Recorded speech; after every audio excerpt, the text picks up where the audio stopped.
Bem-vindos à nossa sexta aula do que nós resolvemos chamar de mini cursos do ILAN, que são sempre releituras acompanhadas e discutidas de livros que são, se não base de toda a teoria liberal minarquista.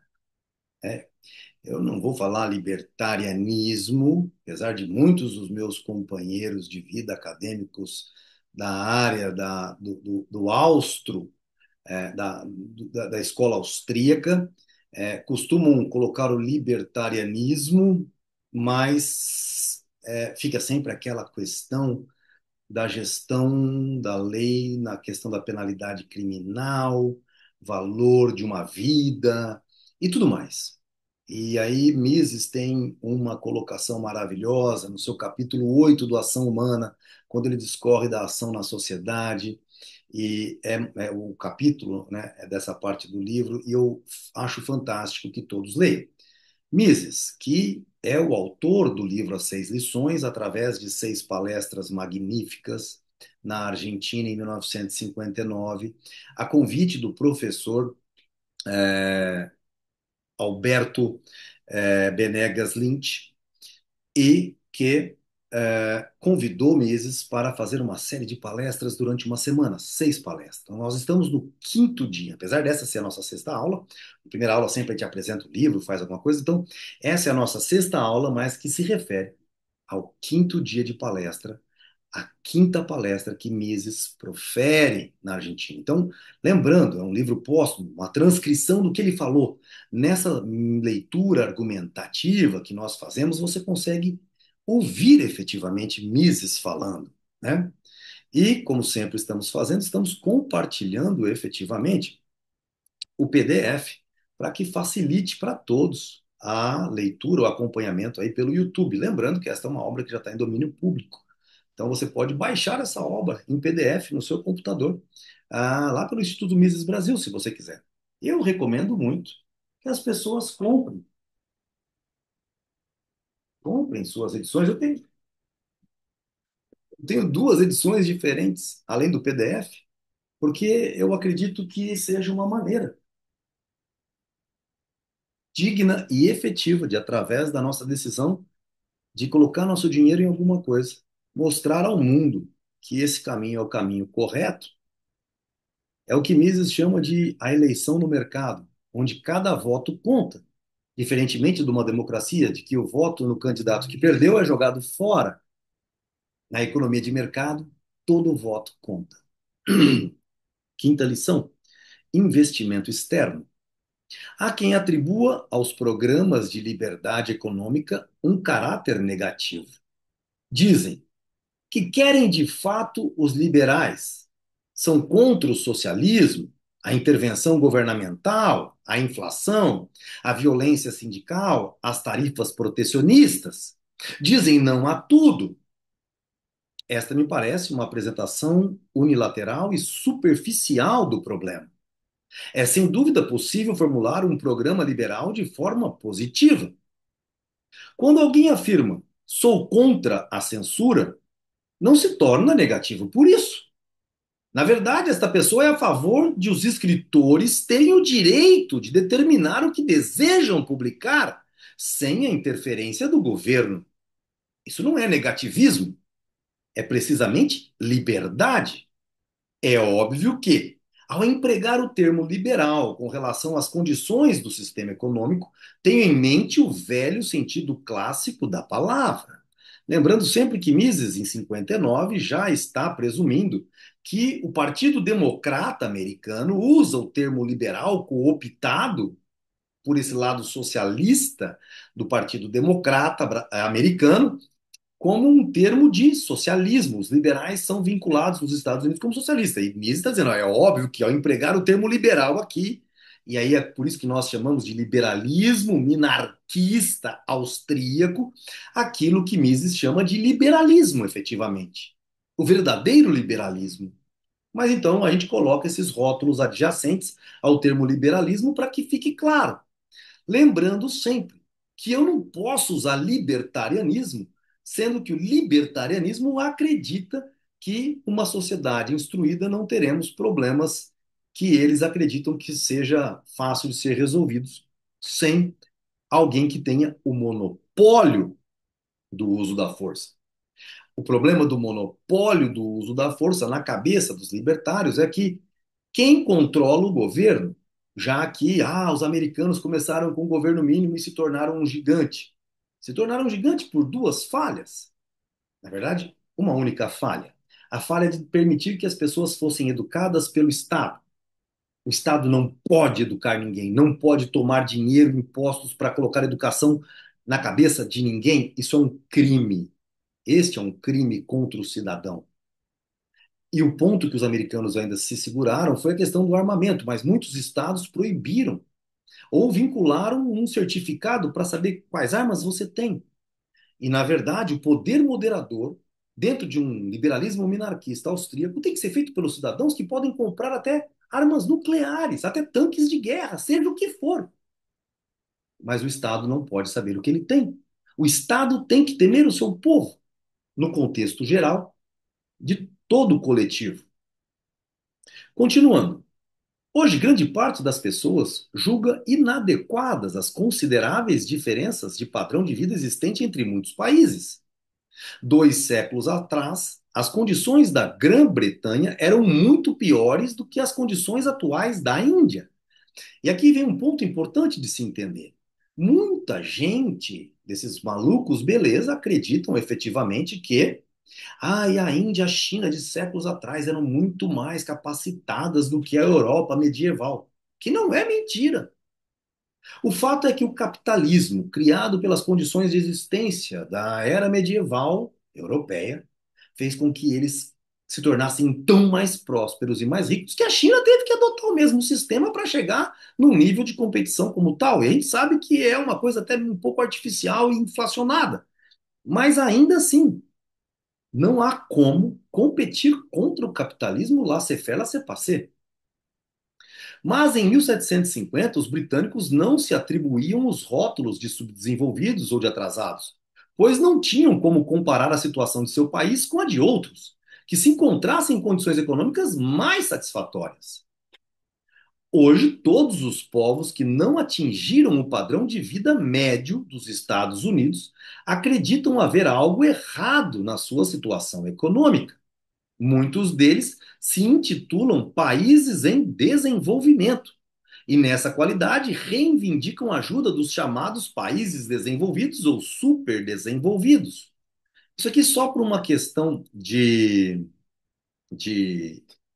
determinação histórica, porque talvez as pessoas de hoje, né, tenham outras considerações de definição é, educacional nas escolas. No meu tempo existia, no meu tempo de criança existiam países de primeiro mundo, de segundo mundo, o grupo da União Soviética, e de terceiro mundo, que era o Brasil, os países subdesenvolvidos, que depois foram então mudados, primeiro, segundo, terceiro mundo, ficaram como países desenvolvidos e superdesenvolvidos, e os países em desenvolvimento, é um jeito de chamar os países miseráveis de um nome menos feio, como terceiro mundo. É aquela situação, como se aquilo que a gente fala da pessoa pudesse realmente influenciar no que ela é. Eu tenho lá minhas considerações pessoais sobre isso. Bom, permita-me explicar a realidade dessa situação, diz Mises. O padrão de vida é mais baixo nos chamados países em desenvolvimento, porque os ganhos médios para os mesmos gêneros de trabalhos são mais baixos nesses países que em alguns outros da Europa Ocidental, que no Canadá, no Japão e especialmente nos Estados Unidos. Então, a definição do que está dizendo, explicar a situação do que são países em desenvolvimento e países desenvolvidos e superdesenvolvidos, está onde? Está na relação do ganho médio para os mesmos gêneros de trabalho nos diferentes países. Enquanto um mecânico nos Estados Unidos ganha em valor nominal 3 vezes mais do que no Brasil, ele está dizendo: olha, esse ponto aqui é o ponto determinante. Se investigarmos as razões dessa diferença, seremos obrigados a reconhecer que ela não decorre de uma inferioridade dos trabalhadores ou de outros empregados.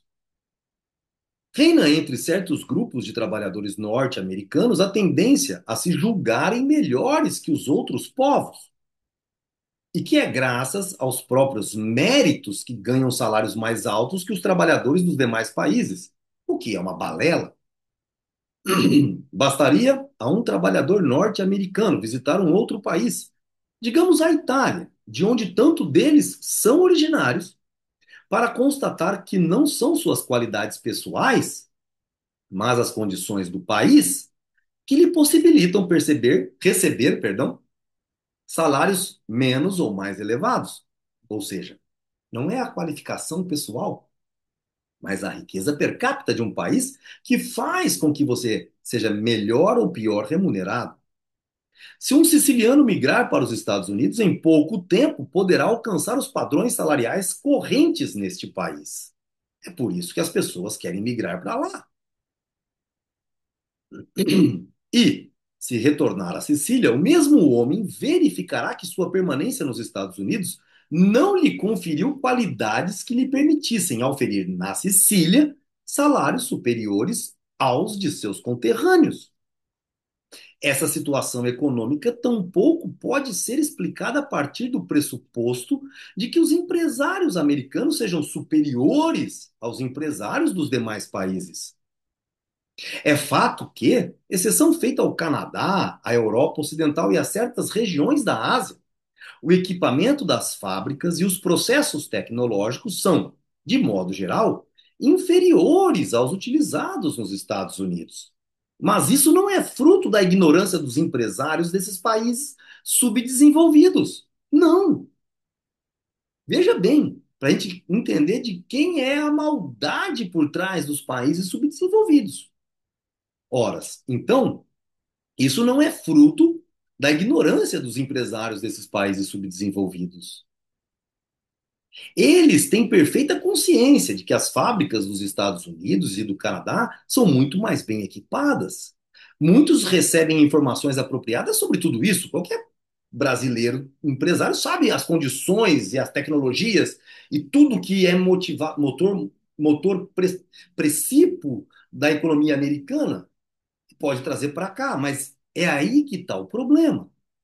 Às vezes, perdão, muitos recebem informações apropriadas sobre tudo isso, uma vez que são obrigados a se manterem em dia com a tecnologia. Horas. Às vezes, ao faltarem as informações, esses empresários buscam outros meios disponíveis para suprir suas deficiências. Recorrem então a manuais e revistas técnicas que divulgam esse conhecimento. Esse parágrafo aqui ele é muito importante, pessoal, porque mostra que o empresário brasileiro sabe o que é bom. O que lhe falta é capital. É o dinheiro para comprar o que é bom. Enquanto os Estados Unidos estão trocando equipamentos mais apropriados, ou a China, e vem os equipamentos que eles estão abrindo mão de ter neste momento com preços mais baratos, é isso que nos faz comprar a segunda linha. E, portanto, pagar o preço de competir com equipamentos, né, que fazem todos os bens de consumo, que fazem todos os maquinários, de uma geração tecnológica anterior aos países superdesenvolvidos. E esse é o ponto. A diferença, repetimos, não reside na inferioridade pessoal nem na ignorância. A diferença está na disponibilidade de capital, na quantidade acessível de bens de capital. Lembrando que capital por si só não significa nada, é uma abstração mental. Isso a gente aprendeu em economia austríaca, no livro Ação Humana, no curso. Então a diferença está na disponibilidade de capital. O que é isso? Na quantidade acessível de bens de capital. Em outras palavras, o montante de capital investido per capita é maior nas chamadas nações avançadas que nas nações em desenvolvimento. É isso. Isso é o que difere. E alguém pode dizer: opa, então, o problema é que onde é que nós vamos chegar atrás daqueles que estão à nossa frente? E é isso que trata essa lição de hoje. Prestem bem atenção. O empresário não pode pagar a um trabalhador mais que a soma adicionada pelo trabalho desse empregado ao valor do produto. Não lhe pode pagar mais que aquilo que os clientes se dispõem a pagar pelo trabalho adicional desse trabalhador individual. Então, não é o patrão que infere o salário, o valor do salário do trabalhador. É o consumidor, o cliente final, sempre, sempre, sempre. Se lhe pagar mais, a paga de seus clientes não lhe permitirá recuperar seus gastos. Sofrerá prejuízos e, além disso, como já ressaltei várias vezes, e é do conhecimento geral, um negociante submetido a prejuízos é obrigado a mudar seus métodos de negociar. Caso contrário, vai à bancarrota. Ou seja, é importante que se entenda, mais uma vez, que não se trata do empregador que coloca o valor no salário do seu empregado. Ele só está tentando adequar o valor do salário com aquilo que o cliente efetivamente paga por ele. Se ele erra nessa medida, ou ele vai perder bons funcionários para a concorrência, ou ele vai à bancarrota se continuar insistindo na sua política de pagar salários maiores. Os economistas dizem que os salários são determinados pela produtividade marginal da mão de obra. Esta afirmativa não é mais que outra formulação do que acabamos de expor. Não se pode negar o fato de que a escala salarial é determinada pelo montante em que o trabalho de um indivíduo aumenta o valor do produto. Veja bem a palavra-chave: valor. Então, a palavra-chave em tudo isso daqui que nós lemos é valor. Os economistas dizem que os salários são determinados pela produtividade marginal da mão de obra. Esta afirmativa não é mais que outra formulação que acabamos de expor. Não se pode negar o fato de que a escala salarial é determinada pelo montante em que o trabalho de um indivíduo aumenta o valor do produto. Rodrigo, por que você está insistindo no valor? Que eu não estou falando de preço, eu não estou falando de coisas objetivas, e sim em valor. Dispondo de instrumentos de alta qualidade e eficiência, uma pessoa poderá realizar em uma hora de trabalho muito mais que outra. Também durante uma hora, trabalhe com instrumentos menos aperfeiçoados e menos ineficientes. É óbvio que 100 homens que trabalhem numa fábrica de calçados nos Estados Unidos produzam muito mais no mesmo prazo que 100 sapateiros na Índia, obrigados a utilizar ferramentas antiquadas num processo menos sofisticado. Olha que coisa, olha como que o capitalismo é. Ainda que a Índia, a China tenham vivido em regimes socialistas, o capitalismo não quer saber, ele quer vender. Se ele produziu máquinas muito boas nos Estados Unidos e os Estados Unidos já está cheio daquelas máquinas, ele vai vender em outro lugar. Esse é o ponto maravilhoso do capitalismo. Não existe nada mais democrático do que o capitalismo no literal sentido desta palavra. Ah, vamos lá. Ah, então, lá, na Índia, obrigados a utilizar. É óbvio que 100 homens que trabalhem numa fábrica de calçados dos Estados Unidos produzam muito mais, no mesmo prazo, que 100 sapateiros da Índia, obrigados a utilizar ferramentas antiquadas num processo menos sofisticado. Lembrando que hoje China e Índia já não vale como exemplo como Mises deu em 1959. Os empregadores de todas essas nações em desenvolvimento estão perfeitamente conscientes de que melhores instrumentos tornariam suas empresas mais lucrativas. Então, naquela época, em 1959, Mises está dando de exemplo Índia, China, qualquer um desses países subdesenvolvidos ou em desenvolvimento, e dizendo: ó, todo mundo sabe o que é melhor. O problema é como comprar o que é melhor. Certamente gostariam de poder não só aumentar o número de suas fábricas, como também adquirir instrumentos mais modernos e sofisticados. O único empecilho, naquela época, o que era? Escassez de capital. A diferença entre as nações mais desenvolvidas e as menos desenvolvidas se estabelece em função do tempo.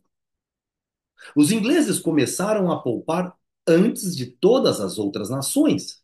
Consequentemente, também começaram antes a acumular capital e a investi-lo em negócios. Olha a importância disso, pessoal. Por que a importância disso, Rodrigo? Porque é a poupança que gera acúmulo de capital. E o seu resultado consequente é, efetivamente, investimentos em negócios.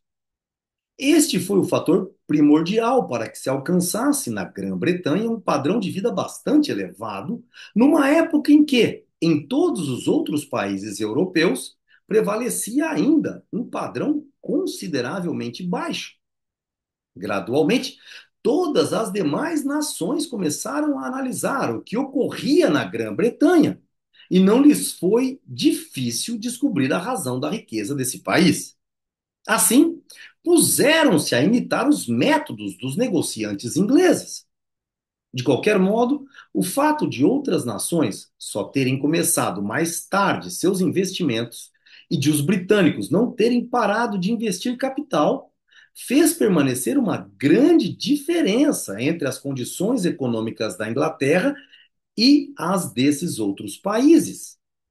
Mas ocorreu algo que veio a anular a superioridade da Grã-Bretanha. Aconteceu, então, o fato mais importante da história do século XIX.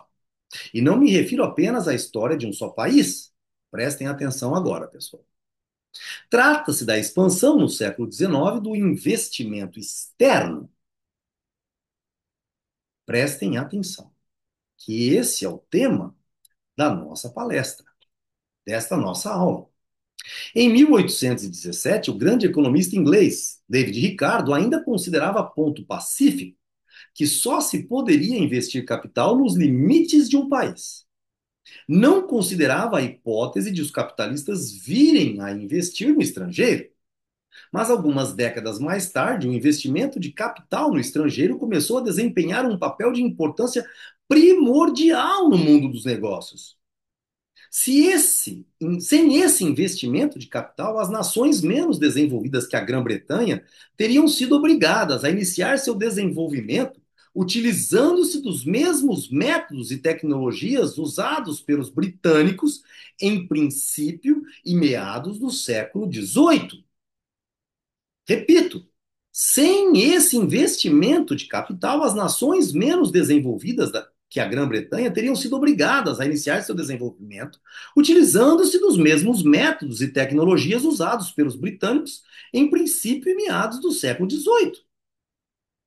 Repetir aquela historinha toda em cada um dos países da Revolução Industrial, que leva à riqueza, mas passa por um momento de dificuldade. Mas por que isso aconteceria se a Grã-Bretanha estava rica e podia investir nesses países? Obviamente, pegando a sua parte do lucro, mas dando um avanço gigantesco na vida de todas essas nações. Essa é a grande pergunta. Por que a China está tão poderosa? Porque capital estrangeiro foi ser investido lá, desde Nixon. Brigar agora com o poderio criado na China é brigar contra a base capitalista. Seria preciso procurar imitá-los lentamente, os outros países mais pobres imitar a Grã-Bretanha lentamente, passo a passo. E sempre se estaria muito aquém do nível tecnológico da economia britânica, de tudo que os britânicos já tinham realizado. Se ninguém investisse capital no exterior, ia todo mundo andando atrás de quem começou primeiro, de quem poupou primeiro. Ou seja, se a China está hoje em pés de igualdade ou não, ou próximo, ou acima, ultrapassando muitas economias como ela o fez de fato, é porque capital estrangeiro foi aportado na China. Teriam sido necessárias, já estou nesse próximo parágrafo, muitas e muitas décadas para que esses países atingissem o padrão de desenvolvimento tecnológico alcançado mais de um século antes pela Grã-Bretanha. Ora, assim, o investimento externo constituiu-se num fator preponderante de auxílio para que esses países iniciassem seu desenvolvimento. Ai, a Índia foi colônia britânica, tadinha da Índia. Se não fosse, se não tivesse sido colônia britânica, seria uma terra arrasada como a África, que muitas colônias só foram extrativismo. A Índia teve estradas de ferro abertas, universidades sendo criadas, se tornou de fato uma parte do reino da Grã-Bretanha. É isso que as pessoas não concatenam suas ideias. O investimento externo, continuando o texto, de Mises, significava que capitalistas investiam capital britânico em outras partes do mundo. Primeiro, investiram naqueles países europeus que, do ponto de vista da Grã-Bretanha, se apresentavam como os mais carentes de capital, perdão, os mais carentes de capital e os mais atrasados em seu desenvolvimento. É do conhecimento de todos que as estradas de ferro da maioria dos países da Europa e também as dos Estados Unidos foram construídas com a ajuda do capital britânico e também da Argentina e também do Brasil. Você vai na Estação da Luz em São Paulo, você vai ver as estruturas metálicas em Araçatuba. Toda a nossa maquinaria, casa de máquinas, todos os nossos armazéns antigos, que fomos uma cidade que cresceu por conta da sua de ser um satélite da parada da Estrada de Ferro, foi graças a quem? Ao investimento da Grã-Bretanha. Aliás, o mesmo se passou aqui na Argentina, já deu um spoiler, né? As companhias de gás em todas as cidades da Europa também eram britânicas. Em meados da década de 1870, um escritor e poeta inglês criticou seus compatriotas dizendo, poeta, né? Artista, os britânicos perderam o antigo vigor e já não têm uma só ideia nova. Deixaram de ser uma nação importante ou de vanguarda. A isto, Herbert Spencer, o eminente sociólogo, respondeu: olhe para a Europa continental. Todas as capitais europeias têm iluminação porque uma companhia britânica lhes fornece gás. Isso se passou, é claro, numa época que hoje se nos figura como a época remota da iluminação a gás. Spencer disse ainda mais a esse crítico: você afirma que os alemães estão muito à frente da Grã-Bretanha? Olhe para a Alemanha. Até mesmo Berlim, a capital do Reich alemão, a capital do Keist, ficaria às escuras se uma companhia britânica de gás não tivesse entrado no país e iluminado as ruas. Estava se falando, obviamente, da Primeira Guerra, do primeiro Reich, na verdade, nem da Primeira Guerra, do primeiro Reich, né, da unificação da Alemanha pelo maldito Otto von Bismarck. Ele não era o rei Frederico, mas ele foi o cara que corrompeu a sociedade alemã, mas não corrompeu os cantões suíços, com a proposta de que o Estado cuidaria deles no futuro. Bastava criar um regime de previdência. Foi também o capital britânico que, nos Estados Unidos, implantou as estradas de ferro e deu início a diversos ramos industriais. É evidente que, ao importar capital, o país passa a ter uma balança comercial que os economistas qualificam de desfavorável. Isso significa que suas importações excedem as exportações. A balança comercial favorável da Grã-Bretanha devia-se ao fato de que suas fábricas enviavam muitos tipos de equipamento para os Estados Unidos e tinham como pagamento, simplesmente, ações de companhias norte-americanas. No Brasil, talvez ouro. As indústrias inglesas mandavam para cá e levavam ouro, ou levavam algodão, açúcar e tudo mais. Esse período da história dos Estados Unidos durou aproximadamente até a década de 1890. Mas quando este país, com a ajuda do capital britânico e mais tarde com a ajuda das próprias políticas pró-capitalistas, expandiu seu sistema econômico de uma maneira inédita, os norte-americanos começaram a comprar de volta o capital acionário que haviam vendido a estrangeiros. Então, os ingleses passaram a ser donos das indústrias americanas e depois, com a evolução do capitalismo, porque é assim que acontece, os próprios americanos recompraram e acabaram comprando ações do resto do mundo. Os Estados Unidos passaram a ter, então, um excesso de exportações em relação às importações. A diferença a seu favor era paga pela importação. A repatriação, como a chamavam, das ações ordinárias norte-americanas. Essa fase durou até a Primeira Guerra Mundial. O que aconteceu depois é uma outra história. Quem quiser uma bela passagem no curso, que está aqui no YouTube, do Ação Humana, procurem a aula de número 160 para pegar essa parte da história. Bem retratada. É a história dos auxílios norte-americanos aos países beligerantes durante a Primeira e Segunda Guerra Mundiais, bem como nas entreguerras e após elas. Os empréstimos, os investimentos feitos na Europa, além do Lend-Lease, que foi um tratado de 1941, depois das eleições de 1940, em que Roosevelt foi reeleito e o Congresso foi renovado, e aí se permitiu emprestar dinheiro para as nações em guerra, tomando partido, deixando de ser uma nação que não entrava na guerra, que era como a Suíça, então de ajuda externa, do Plano Marshall, dos alimentos enviados para outros países e de todos os demais subsídios. Friso isto tudo porque são poucos os que acreditam ser vergonhoso ou degradante ter capital estrangeiro operando em seu país. Devemos nos dar conta de que, em todos os países, exceto a Inglaterra, o investimento de capital de origem estrangeira sempre desempenhou um papel da mais considerável importância para a implantação de indústrias modernas. Então, devemos nos dar conta que, em todos os países, exceto a Inglaterra, o investimento de capital de origem estrangeira sempre desempenhou um papel da mais considerável importância para a implantação de indústrias modernas.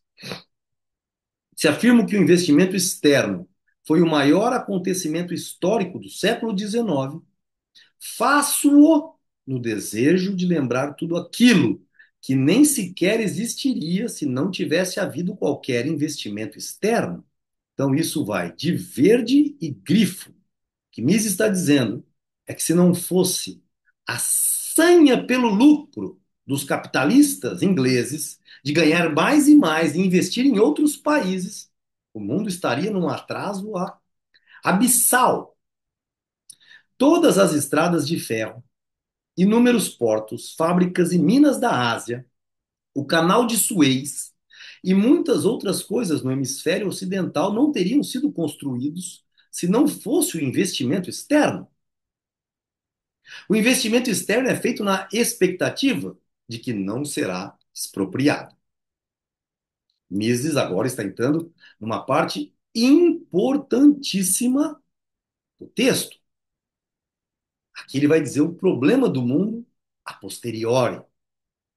Ninguém investiria coisa alguma se soubesse de antemão que seus investimentos seriam objeto de expropriação, que seriam objeto de ser roubado. Você não abre uma empresa, fatura milhões, quando você fala agora está maravilhoso, alguém vem e tira ela de você. Ninguém faz isso, ninguém em sã consciência. No século XIX, no início do século XX, não se cogitava disso ao se aplicar no estrangeiro. Desde o princípio havia, por parte de alguns países, certa hostilidade em relação ao capital estrangeiro. No entanto, apesar da hostilidade, estes países, em sua maior parte, compreendiam muito bem que os investimentos externos lhes propiciavam imensas vantagens. Em alguns casos, os investimentos externos não eram destinados diretamente a capitalistas de outros países, realizavam-se indiretamente através de empréstimos concedidos ao governo do país estrangeiro. Então, às vezes, os empresários de outros países emprestavam para o governo para ele distribuir para o pessoal investir. Paga-se o governo, paga-se quem emprestou ao governo. Neste caso, era o governo que aplicava o dinheiro em investimentos. Foi este, por exemplo, o caso da Rússia. Por razões puramente políticas, os franceses investiram nesse país nas 2 décadas que precederam a Primeira Guerra Mundial. Cerca de 20 bilhões de francos de ouro, sobretudo na forma de empréstimos ao governo. Todos os grandes empreendimentos desse governo, como, por exemplo, a ferrovia que liga a Rússia, indo dos montes do Ural, através do gelo e da neve da Sibéria, até o Pacífico, até a ponta que chega lá perto do Alasca, foram realizados basicamente com capital estrangeiro emprestado ao governo russo. Como é fácil presumir, os franceses nem sequer imaginavam que, de um momento para o outro, se implantaria um governo russo comunista que simplesmente declararia não pretender pagar os débitos contraídos por seus predecessores do governo czarista. A partir da Primeira Guerra Mundial, teve início um período de guerra declarada aos investimentos estrangeiros. Então, agora a Mises está dizendo: olha, então se diziam que esse era o grande problema da humanidade, quando na verdade é o que tinha levado a humanidade ao seu verdadeiro crescimento. Uma vez que não há qualquer medida capaz de impedir um governo de expropriar capital investido, praticamente não existe proteção legal para os investimentos externos no mundo de hoje. Se você for investir no Paraguai, que hoje é uma das maravilhas do mundo capitalista para se investir, mas se amanhã muda-se o regime e entra um Evo Morales paraguaio, se expropriam as empresas. Ah, mas então no Brasil estamos seguros? Também não. Só estamos seguros quando o povo não perverte a lei, como Bastiat já bem ensinou. Tem o curso A Lei no nosso YouTube. Os capitalistas dos países exportadores de capital não previram isso. Se o tivessem feito, teriam sustado todos os investimentos externos há 40 ou 50 anos atrás. Na verdade, os capitalistas não acreditavam que algum país pudesse ser antiético o bastante para descumprir uma dívida, para expropriar e confiscar capital estrangeiro, para roubar. Também é um pouco de inocência. Se os governos vivem de impostos roubados, por que não vão roubar um pouco mais? Com esse tipo de ação, inaugurou-se um novo capítulo na história econômica do mundo, encerrado o glorioso período do século XIX, em que o capital estrangeiro fomentou em todas as partes do mundo a implantação de modernos métodos de transporte, de fabricação, de mineração e de tecnologia agrícola. Inaugurou-se uma nova era em que governos e partidos políticos passaram a ter o investidor estrangeiro na conta de um explorador a ser escorraçado do país. Os russos não foram os únicos a incorrer nessa atitude anticapitalista. Basta lembrar, por exemplo, a expropriação dos campos de petróleo norte-americanos no México, bem como tudo o que se passou aqui, neste país, Argentina. A situação no mundo de hoje, gerado pelo sistema de expropriação do capital estrangeiro, consiste ou na expropriação direta ou naquela realizada indiretamente, por meio do controle do câmbio exterior ou da discriminação de taxas. Tem um jeito de roubar que é assim como se rouba o povo. Este é, sobretudo, um problema de nações em desenvolvimento. Tomemos, por exemplo, a maior dessas nações, a Índia. Sob o sistema britânico, investiu-se nesse país predominantemente capital britânico, embora também havia investimentos de capital originário de outros países da Europa. Além disso, os britânicos exportaram para a Índia algo extremamente importante, que precisa ser mencionado nesse contexto. Exportaram métodos modernos de combate a doenças contagiosas, como vacinas contra sarampo, difteria, coqueluche, todas aquelas coisas. Por que eu estou falando isso? Porque existe um capítulo onde Mises explica o grande problema que isso iria gerar no mundo. Essas potências não teriam mais problema de escolher ter menos filhos para guardar capital, então dadas essas vacinas criadas no regime capitalista e concedido quase que gratuitamente a esses povos paupérrimos, faziam com que eles aumentassem em grande quantidade, mas não aumentassem a consciência capitalista, então os bens de capital, aumentando a pobreza. E com isso, e com isso, as tragédias que vemos hoje. É muito interessante essa passagem no livro Ação Humana, o problema da progenitura, levantado por Mises. O resultado foi um extraordinário aumento da população do país que, por sua vez, gerou um terrível agravamento dos seus problemas.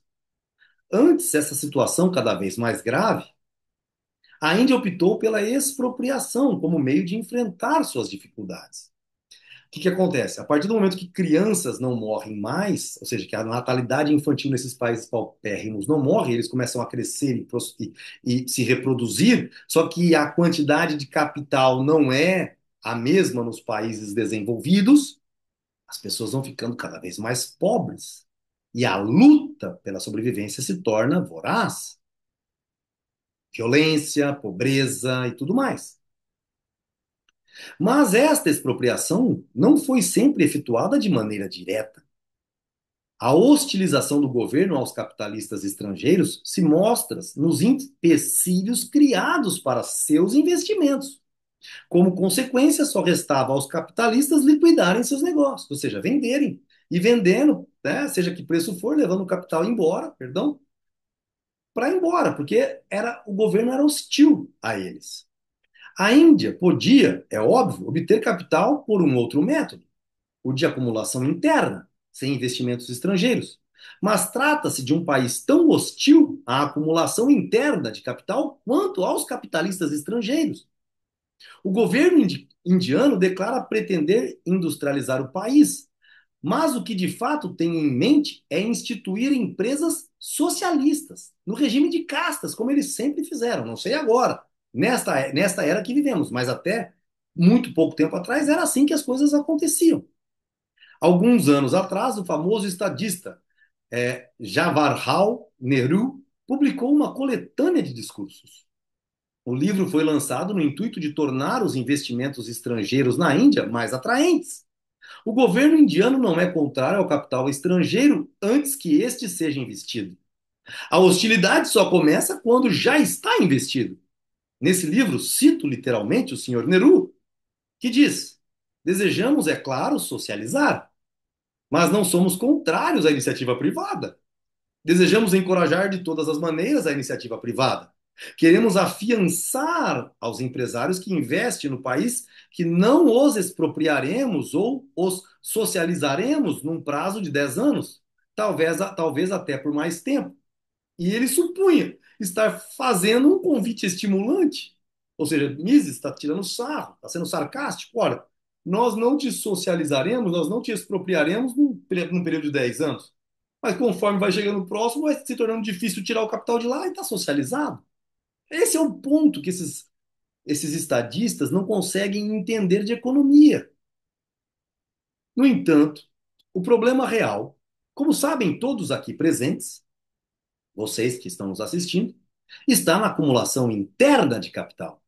Em todos os países, são extremamente altos os impostos que hoje pesam sobre as companhias. Na verdade, elas sofrem uma dupla tributação.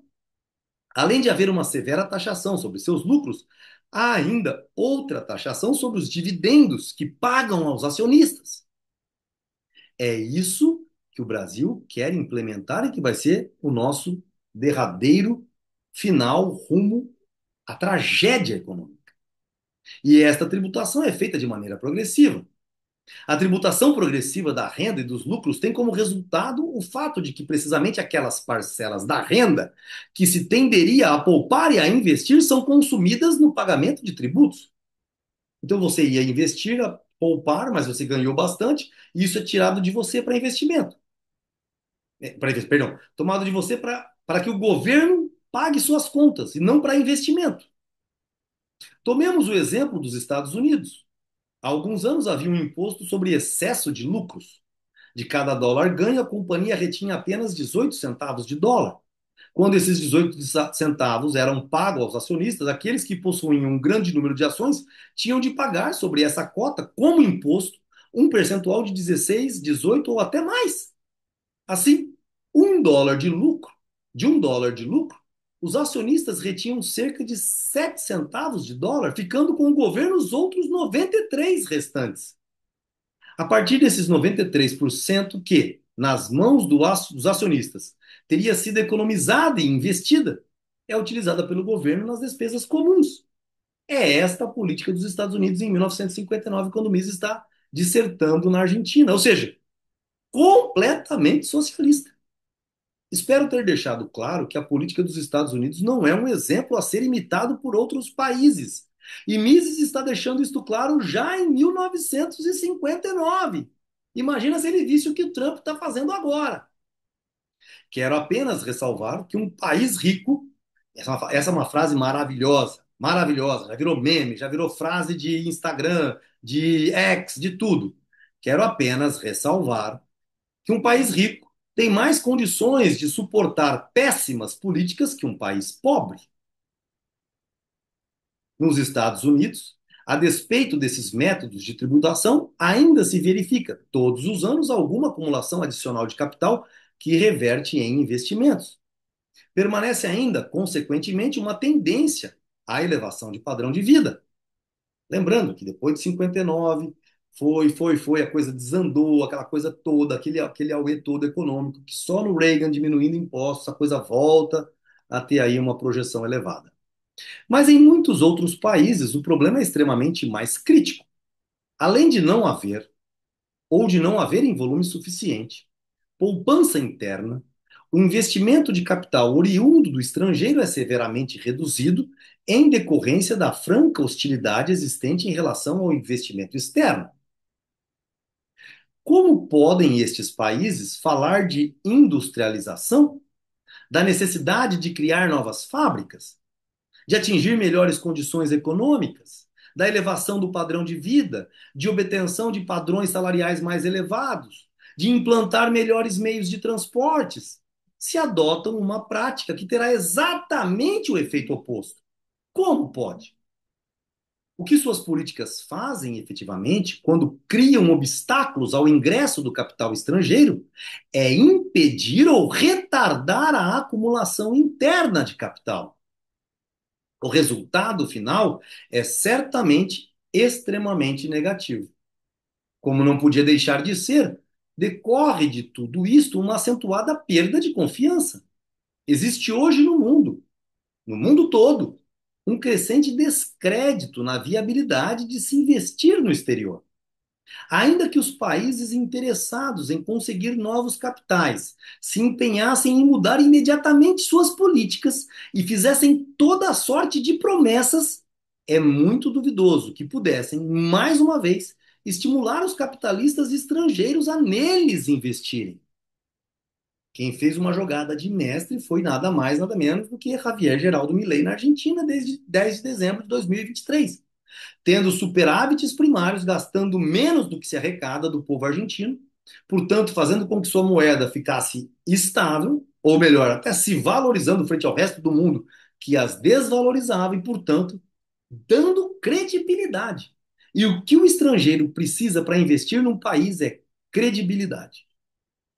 É evidente que existem métodos para evitar que as coisas cheguem a este ponto. Uma medida possível seria o estabelecimento de alguns estatutos internacionais, e não somente de acordos, que retirassem os investimentos externos da jurisdição nacional. Ou seja, se há um contrato de que alguém vai botar dinheiro lastreado em ouro, essa pessoa tem direito de operar dentro do país e tirar em ouro esse valor, senão a Polícia Mundial entra lá e resolve o caso. Isto poderia ser feito por intermédio das Nações Unidas. Mas a ONU não passa de um lugar de encontro para discussões inócuas. Ou seja, Mises já em 1959 já explicava a bobajada que era a ONU, tendo em vista a enorme importância do investimento externo, percebendo com clareza que só ele pode trazer melhorias para as condições políticas e econômicas do mundo, precisamos tentar fazer algo em termos de legislação internacional. Ou seja, um combinado internacional consignatário em que o país diz: eu farei parte dessa assinatura. Se eu declarar moratória, não pagamento, a força externa pode submeter-nos, pode submeter nossa autonomia a uma jurisdição internacional. Vir aqui e pegar o nosso ouro à força. É. O roubo tem que ser punido, seja ele feito por uma pessoa ou por um país. Esta é uma questão legal, de cunho técnico, que estou levantando apenas para mostrar que a situação não é desesperadora. Ou é, porque o mundo não está preparado para punir o roubo. Se o mundo quiser efetivamente tornar possível que os países em desenvolvimento elevem seu padrão de vida, chegando ao estilo de vida americano, isso poderá ser feito. É necessário apenas compreender como. E isso aqui, pessoal, isso aqui eu acredito que Mises não vai explicitar do jeito que eu falei, mas seria realmente criar uma polícia internacional que penalizasse qualquer país que decretasse moratória, que não pagasse suas contas, que expropriasse aquilo que foi capital externo investido. Pesado, hein? Mises é categórico. Uma única coisa falta para tornar os países em desenvolvimento tão prósperos quanto os Estados Unidos. O que é? Capital, capital per capita. No entanto, é imprescindível que haja liberdade para empregá-los sob a disciplina do mercado, não sob a do governo. Isso sempre, pessoal. É preciso que estas nações acumulem capital interno e viabilizem o ingresso do capital estrangeiro. No entanto, faz-se necessário frisar mais uma vez que o desenvolvimento da poupança interna só tem lugar quando as camadas populares se sentem respaldadas por um sistema econômico que propicia a existência de uma unidade monetária estável. O que ele está dizendo aqui, Rodrigo? Ele está dizendo que pessoas mais pobres não farão poupança se o dinheiro desvaloriza, perde valor. As pessoas não se veem compelidas a poupar e sim a gastar tudo que tem, porque o dinheiro perde valor. O Mises é categórico. Em outras palavras, não se pode admitir nenhuma modalidade de inflação. Não se pode admitir nenhuma modalidade de inflação. Grande parte do capital empregado nas empresas americanas é de propriedade dos próprios trabalhadores e de outras pessoas de recursos modestos. Hoje, quando o governo deixa as grandes empresas quebrarem sem uma auditoria de quem foi a culpa e todo o trambique, é o dinheiro dos fundos de poupança dos trabalhadores que estão investidos nessas empresas. Então, grande parte do capital empregado nas empresas norte-americanas é de propriedade dos próprios trabalhadores e de outras pessoas e de recursos modestos. Bilhões e bilhões de depósitos de poupança, títulos e apólices de seguro operam nessas empresas. Hoje, no mercado monetário dos Estados Unidos, os maiores emprestadores de dinheiro já não são os bancos, mas as companhias seguradoras. E do ponto de vista econômico, e não do legal, o dinheiro das seguradoras é propriedade do segurado. E praticamente todos os cidadãos norte-americanos são, de uma forma ou de outra, segurados. O requisito fundamental para que haja, no mundo, uma maior igualdade econômica é a industrialização. Outra frase importantíssima para que fique grifado e que todos tenham ciência. O requisito fundamental para que haja no mundo uma maior igualdade econômica é a industrialização. E esta só se torna possível quando há maior acumulação e investimento de capital. Talvez eu os tenha surpreendido por não mencionar uma medida reputada primordial na industrialização de um país: o protecionismo. Repito, prestem atenção na jogada que Mises vai fazer aqui na apresentação. Talvez eu os tenha surpreendido por não mencionar uma medida reputada primordial na industrialização de um país, o protecionismo. Está dizendo que muita gente diz que o protecionismo é uma medida com reputação de primordial para a industrialização, proteger a indústria interna. Vamos ver? Mas as tarifas e controles do câmbio exterior são exatamente meios de impedir a importação de capital e a industrialização do país. Ou seja, é justamente o contrário.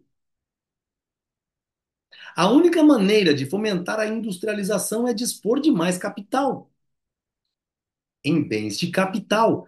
Refriso isso. Porque não adianta os Estados Unidos criar protecionismo e querer fazer dinheiro do nada para criar bens de capital, apesar dele ter o dólar. Bens de capital estão em outra parte do mundo agora e precisam ser comprados. Então, mas as tarifas e controles de câmbio exterior são exatamente meios de impedir a importação de capital e a industrialização do país. A única maneira de fomentar a industrialização é dispor de mais capital. De mais capital. Não adianta você ter papelzinho pintado e uma quantidade de bens de capital e fazer mais papelzinho pintado. Você precisa de mais bens de capital. O protecionismo não faz mais que desviar investimentos de um ramo de negócios para outro, privilegiando os seus amigos, os amigos do governo. Por si mesmo, o protecionismo não acrescenta coisa alguma ao capital de um país. Para implantar uma nova fábrica, precisa-se de capital. Para modernizar uma já existente, precisa-se de capital, não de tarifas. Não se trata aqui de discutir toda a questão do livre câmbio ou do protecionismo. Espero que a maior parte dos manuais de economia que se encontram no mercado, ao alcance de todos, já a apresentem adequadamente. Pena que Mises não fez com que suas palavras se tornassem profecia. A proteção não introduz alterações positivas na situação econômica de um país. Também o sindicalismo certamente não vem a promover qualquer melhoria nessa situação. Se as condições de vida são insatisfatórias, se os salários são baixos, o assalariado que tenha sua atenção voltada para os Estados Unidos e que leia sobre o que ali se passa, ao ver em filmes como a casa de um americano médio é equipada de todos os confortos modernos, pode sentir uma ponta de inveja. E tem toda a razão ao dizer, deveríamos ter a mesma coisa. Mas só se pode obter essa melhoria através do aumento do capital. Os sindicatos recorrem à violência contra os empresários e contra os que chamam de fura-greves. Mas, a despeito de sua força e de sua violência, não conseguem elevar de maneira contínua os salários de todos os assalariados. Igualmente ineficazes são os decretos governamentais que estipulam pisos salariais, que determinam salários mínimos. Isso é inócuo, isso é ineficaz, isso é besteira. O que os sindicatos conseguem de fato produzir, quando são bem-sucedidos na luta pela elevação dos salários, é um desemprego duradouro permanente. Os sindicatos que não têm como industrializar o país, não têm como elevar o padrão de vida dos trabalhadores. E este é o ponto crítico. É preciso compreender que todas as políticas de um país desejoso de elevar seu padrão de vida devem estar voltadas para o aumento do capital investido per capita. É isso que a gente fala em toda a economia austríaca o tempo todo. É preciso compreender que todas as políticas de um país desejoso de elevar seu padrão de vida têm que estar voltadas para o aumento do capital investido per capita. Aliás, este investimento de capital per capita continua a crescer nos Estados Unidos, apesar de todas as más políticas ali adotadas. E o mesmo ocorre no Canadá e em alguns países da Europa Ocidental. Mas, lamentavelmente, vem se reduzindo em países como a Índia. Lemos todos os dias nos jornais que a população mundial apresenta um crescimento de cerca de 45 milhões de pessoas. Em 1959, Mises se aterrorizaria se visse os números hoje, ou até mais, por ano. Aonde isso vai nos levar? Quais serão os resultados e as consequências?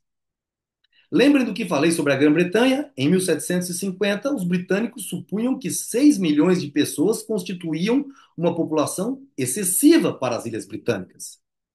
Todos estariam fadados à fome e à peste. No entanto, nas vésperas da última guerra mundial, em 1939, 50 milhões de pessoas viviam nas Ilhas Britânicas com um padrão de vida incomparavelmente superior ao padrão com que se vivia em 1750. Isto era um efeito da chamada industrialização, termo, por sinal, bastante inadequado. O progresso da Grã-Bretanha foi gerado pelo aumento do investimento de capital per capita. Então, qual que é o nome a ser dado? Que é não foi o efeito da chamada industrialização, mas aumento do investimento de capital per capita. Então, uh, um padrão de vida incomparavelmente superior, um efeito,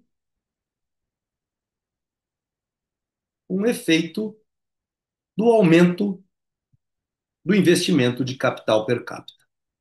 Como eu já disse antes, as nações só têm uma maneira de alcançar a prosperidade, através do aumento do capital, com o decorrente aumento da produtividade marginal e o crescimento dos salários reais. É somente isso que faz com que a prosperidade de um país seja alcançada.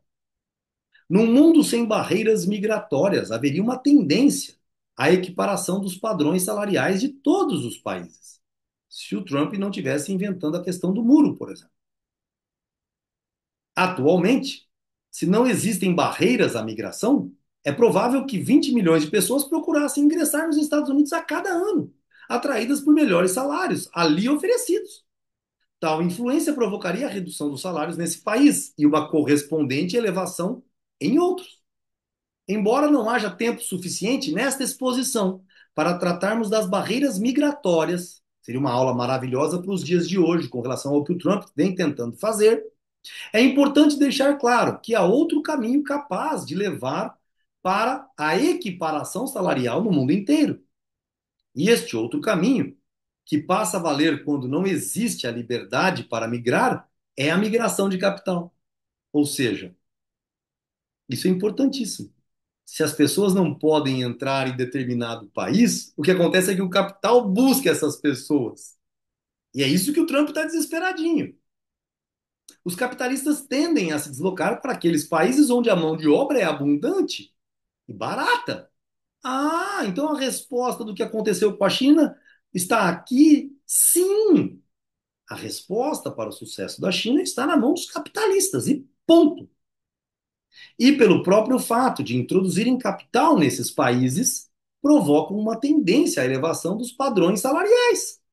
Isso funcionou no passado e funcionará no futuro do mesmo modo. Isso é uma lei universal. Quando houve pela primeira vez investimento de capital britânico na Áustria ou na Bolívia, por exemplo, os padrões salariais ali estabelecidos eram muito inferiores aos que prevaleciam na Grã-Bretanha. Este investimento adicional originou, então, uma tendência para a alta dos padrões salariais nesses países. Tendência esta que se refletiu no mundo inteiro. É um fato bastante conhecido que, imediatamente após a introdução, por exemplo, da United Fruit Company na Guatemala, o resultado foi uma tendência geral a maiores padrões salariais. A partir dos salários pagos pela United Fruit Company, criou-se, para os demais empregadores, a necessidade de pagar também salários mais elevados. Portanto, não há absolutamente razão para qualquer pessimismo em relação ao futuro dos países subdesenvolvidos, a não ser que eles resolvam bater cabeça querendo manter a tendência de isso não era o socialismo ideal, vamos tentar outro e outro e outro. Concordo plenamente com os comunistas e com os socialistas quando proclamam que o necessário é elevar o padrão de vida. Pouco tempo atrás, num livro publicado nos Estados Unidos, dizia um professor, abre aspas, temos agora o bastante de todas as coisas. Por que deveria a população do mundo continuar trabalhando tanto? Já temos tudo. Não tenho a menor dúvida de que esse professor tenha tudo. Mas há outros povos em outros países e também muitas pessoas nos Estados Unidos que desejam e deveriam ter um melhor padrão de vida. Fora dos Estados Unidos, na América Latina e mais ainda na Ásia e na África, todos desejam a melhoria das condições do seu país. Um padrão de vida mais alto acarreta também padrões superiores de cultura e de civilização. Assim, concordo plenamente com a meta final de elevar o padrão de vida em toda parte. Mas discordo dos socialistas, dos comunistas, no tocante às medidas a serem adotadas para a consecução deste objetivo. Que medidas levarão a atingir esta meta? Certamente não é a proteção, nem a interferência governamental, nem o socialismo ou a violência dos sindicatos, eufemisticamente chamada de barganha coletiva, mas que constitui de fato uma barganha na mira do revólver. Alcançar esta meta final de elevação do padrão de vida em toda parte é um processo bastante lento. Para alguns, talvez demasiadamente lento. Mas não há atalhos para o paraíso terrestre. Que isso fique na cabeça de todos, por favor. Essa frase dessa parte da palestra, ela é extremamente importante. Leva tempo, É necessário trabalhar. Não existe caminho largo e porta larga, é caminho estreito, porta estreita. No entanto, não será preciso tanto tempo quanto muitos imaginam. A equiparação virá finalmente. Por volta de 1840, na região ocidental da Alemanha, na Suábia e em Württemberg, que eram na época áreas das mais industrializadas do mundo, dizia-se: jamais conseguiremos atingir o nível dos britânicos. Os ingleses têm uma cabeça de vantagem e estarão sempre à nossa frente. 30 anos mais tarde, diziam por sua vez os britânicos: essa concorrência alemã é intolerável. Temos que dar um jeito nisso. Por essa época, é claro, o padrão alemão experimentava uma rápida elevação, muito embora apenas se aproximasse do padrão britânico. Hoje, a renda per capita alemã nada fica a dever à renda per capita britânica. No centro da Europa existe um pequeno país, a Suíça, muito pouco aquinhoado pela natureza, ou seja, muito pouco presenteado com benesses da natureza. Não tem minas de carvão, não tem minérios, não tem recursos naturais. Mas ao longo de séculos, seu povo praticou uma política capitalista e erigiu o mais elevado padrão de vida da Europa continental. Esse país situa-se agora entre os mais destacados centros de civilização do mundo.